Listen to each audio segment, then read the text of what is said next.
This is just a few remarks on nihilism.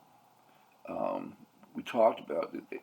We'll begin with a recap of some things that we said in the lecture for our last module. But I want to change some emphasis. As you are reading the wall, I want you to consider some aspects of nihilism and responses to nihilism. How is Pablo like Daru in The Guest? Well, Pablo thinks he's come up with a really keen plan, but the universe is unpredictable and not, if you will, pro-humanity, right?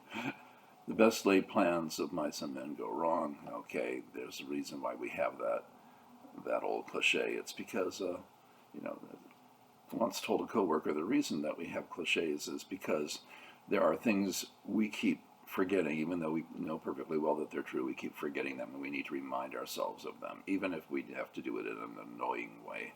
Okay. Existential nihilism says there is no inherent meaning or purpose.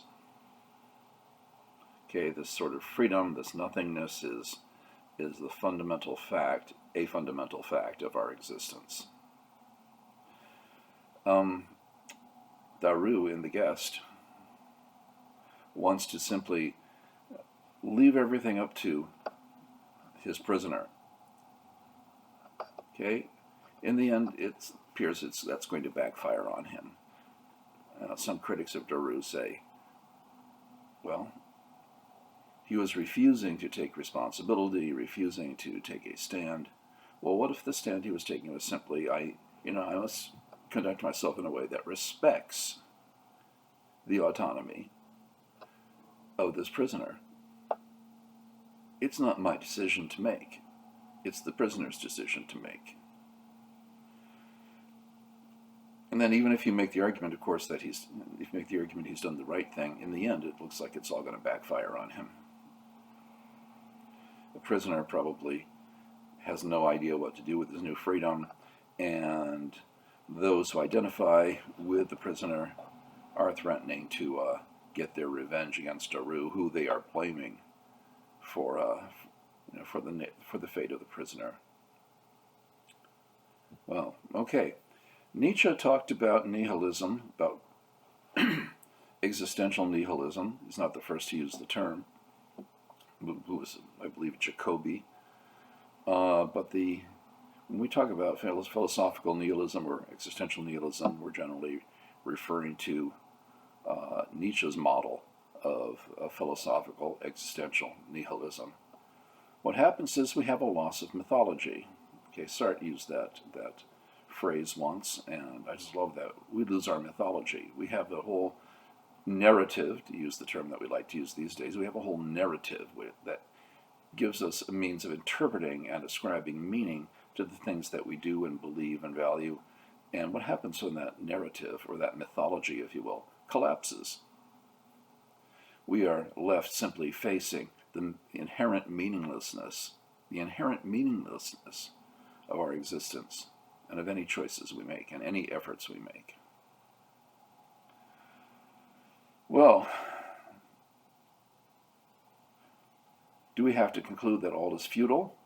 Well, Nietzsche, particularly in The Will to Power, talks about we heroically face this meaninglessness and we overcome nihilism. It's a realization, but not a place to stay. What we do about it is either we cultivate detachment so that our suffering is minimized, or we have a heroic struggle to refute our own illusions and to construct subjective values that will give meaning to, at least to our own life. Okay, well, is all of this doomed anyway? The heroic struggle or the detachment, are those all doomed anyway, since our wills will end in futility? Okay, absurdism is another response, okay? The conflict between our will to meaning and the inherent meaninglessness of existence can, according to Camus, have three possible responses. This should sound familiar. This is a recap of what we did last time. We can commit suicide, which is simply surrendering to the meaninglessness of our lives. Okay? We can take a leap of faith, which I don't think it's too strong a term to use. For Camus, that would be pretending, which is bad faith, because I'm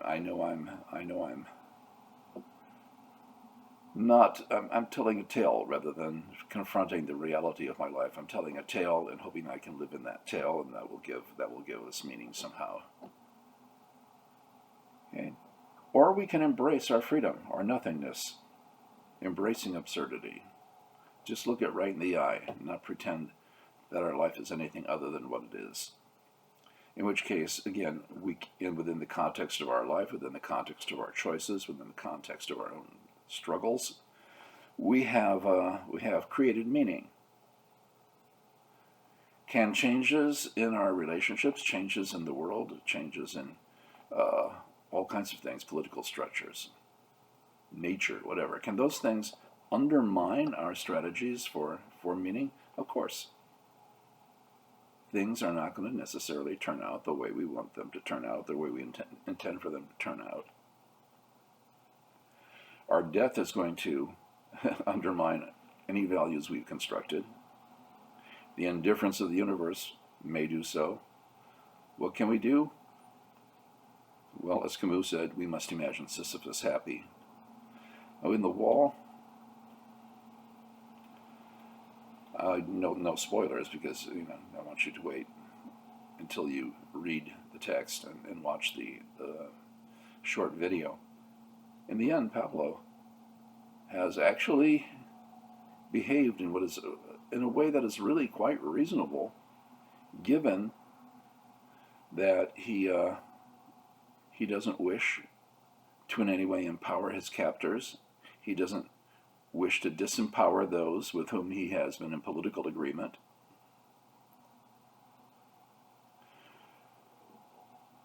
And what he does is actually rather clever. But then, because the world is not controlled by our will, it goes wrong. Okay. A friend and teacher of mine, Taitetsu Uno, who was a professor at Smith College for many years, and was also a fully ordained Shin Buddhist priest, used to explain in his classes the Buddhist concept of dukkha in this way. He said, you go to the supermarket, you get a shopping cart, and you start pushing the cart, and it's got a bad wheel. Wobble, wobble, wobble, wobble, wobble, wobble, and it's a struggle to keep pushing it because it just won't go where you want it to go. And you have, in addition to the task of shopping, you have to struggle with the uncooperativeness of the universe. And he would conclude by saying, the concept of dukkha is that you can't make the world turn out the way you want it to turn out. And he said, my younger students always go, oh, no, you can take control, you can, et cetera, whatever. But he said the older students always would just sit back and say, yep, that's true. No matter how well planned and how valiant your struggle, you can't make things turn out the way that you want them to turn out. They may not. Well, in that unpredictable